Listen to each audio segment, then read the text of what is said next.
how do you suggest that applicants deal with the surge in applications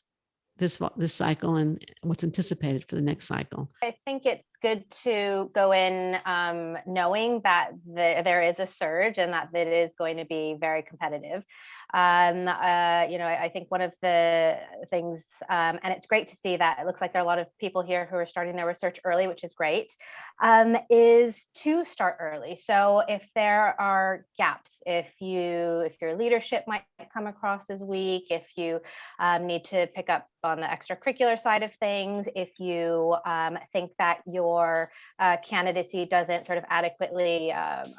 illustrate sort of your quantitative abilities or analytical abilities, all these things that these tests assess, then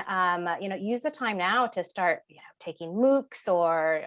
refresher courses, whatever it is, to show that you have these skills that the schools are looking for, particularly if you will be applying for a waiver. And yeah, you want to use the time to your advantage. You don't want it to come across as a fire drill if you suddenly have 6 different things in your resume that you've started 2 months before you submit your application.